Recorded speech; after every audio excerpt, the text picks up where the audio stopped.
Imagine this. A queen kneels before an altar lit by trembling candlelight.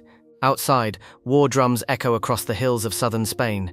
Inside, nobles hold their breath, and in that heavy silence, she makes a promise not to her court, not to her husband, but to God.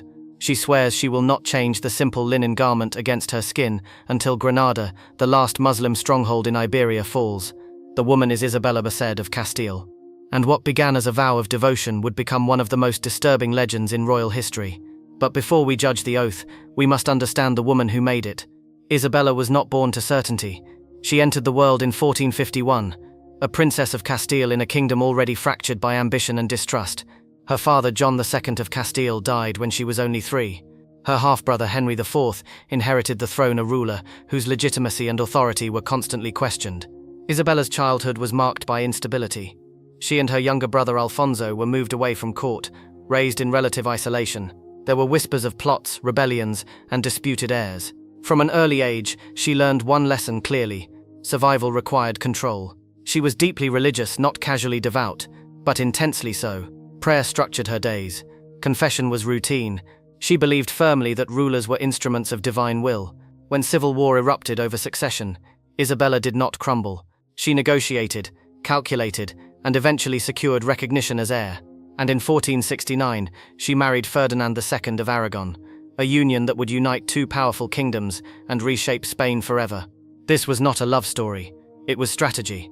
Together, Isabella and Ferdinand became known as the Catholic monarchs, rulers determined to centralize power and enforce religious unity.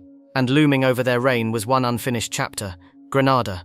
For centuries, Christian kingdoms in the north had fought to reclaim Iberian lands ruled by Muslim dynasties. This long campaign, the Reconquista, had become more than politics. It was framed as sacred duty. By the 1480s, only one Muslim state remained, the Emirate of Granada.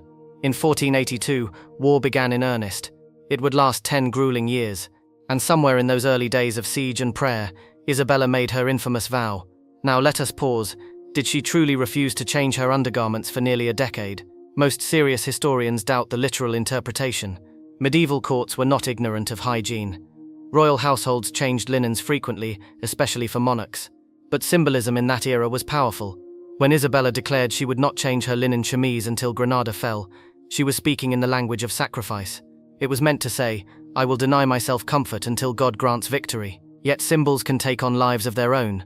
The war against Granada was not swift. It stretched year after year. Towns were captured, fortresses fell, but resistance persisted. Isabella did something unusual for a queen of her time. She traveled with the army. She established a royal camp near the front lines, a movable court of tents, chapels, and command rooms. She reviewed troops, oversaw logistics, and ensured supplies flowed steadily. Chroniclers describe her riding among soldiers, dressed modestly, reinforcing morale. Her presence strengthened the campaign, but it also hardened her. Granada was not just military conquest, it was framed as divine purification. If the vow began as private devotion, it gradually became public identity. Isabella embraced austerity. She fasted, she prayed for long hours. She cultivated the image of a ruler chosen by heaven to complete a sacred mission. And as the war dragged on, stories began circulating. Whispers that she still wore the same garment, that it had grown stiff, stained, inseparable from her body. Foreign observers later exaggerated the tale. Some described foul odors, others claimed her health deteriorated under self-imposed discipline.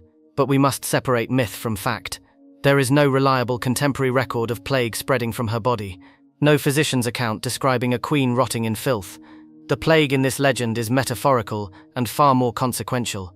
On January 2, 1492, Granada surrendered. Christian banners rose above the Alhambra. The Reconquista was complete. Isabella had achieved what generations before her had not. And soon after, she authorized one of the most consequential decrees in Spanish history, the Alhambra Decree. This order demanded that all Jews in Spain convert to Christianity or leave the kingdom within months. Tens of thousands were expelled. Families who had lived in Iberia for centuries fled with little more than what they could carry. Synagogues emptied. Entire communities vanished overnight. That was the true contagion. Not disease of the flesh, but ideological purity enforced by law.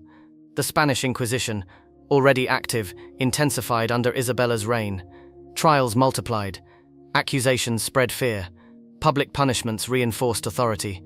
Was this driven by madness, by obsession, By political calculation, likely all three forces intertwined, Isabella believed unity required religious conformity. Fragmentation had nearly destroyed Castile in her youth. Diversity in her mind meant instability.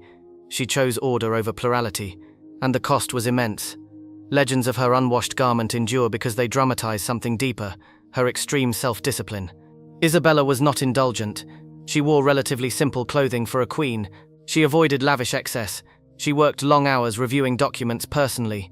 She was also a patron of scholarship and exploration. In 1492, the same year Granada fell, she agreed to fund the voyage of Christopher Columbus. That decision would reshape global history. Spain would become an empire stretching across oceans. Wealth poured into Castile, but so did violence, colonization, and exploitation. Again, paradox. Isabella could be visionary and ruthless in the same breath. Within her court, piety was not optional. Clergy gained influence. Ritual intensified. Public displays of devotion became expected. Nobles aligned themselves with religious orthodoxy to secure favor. Was there fear? Certainly. But there was also admiration. Many saw her as the model Christian monarch, disciplined, incorruptible, unwavering. The legend of the unchanged linen survived because it reinforced this image. A queen so devoted she would endure physical discomfort for God. Over time, storytellers amplified the grotesque details. Sores, insects, rot. The Middle Ages fascinate modern audiences precisely because they seem extreme. A vow of austerity becomes a tale of decay. But the deeper truth is less theatrical and more unsettling. Isabella's plague was not personal filth. It was rigid certainty. As the 1490s turned into the early 1500s, Isabella faced personal tragedy. Her son and heir died. Her daughters' marriages carried them far from home. One daughter, Joanna, would later be remembered as Juana la Loca, Joanna the Mad. Loss weighed heavily on the queen. Her health declined gradually, though not in the dramatic fashion of legend. She suffered from fever and dropsy in her final years. In 1504, at age 53, Isabella died. No records describe a body fused to linen. No court physician wrote of plague unleashed by her vow. Instead, she was mourned as the architect of Spanish unity. So why does the tale of the unwashed undergarment survive? Because it symbolizes something powerful. It captures the extremity of her faith, the severity of her rule, the fusion of private devotion and public policy. It warns how personal conviction, when elevated to national doctrine, can transform entire societies. Under Isabella, Spain rose. But Spain also expelled thousands, intensified persecution, and laid foundations for imperial conquest abroad. Her vow, whether literal or embellished, mirrors her governance, uncompromising, relentless, absolute. To call Isabella saintly ignores the suffering inflicted under her authority. To call her monstrous ignores her administrative brilliance, political skill, and genuine devotion. She united Castile and Aragon. She completed the Reconquista. She sponsored exploration that changed the world. And she enforced religious uniformity with iron resolve. She was disciplined yet destructive, visionary yet severe. The image of a camise clinging to her skin for years is powerful, not because it is medically credible, but because it reflects a ruler who refused to bend. When we strip away exaggeration, what remains?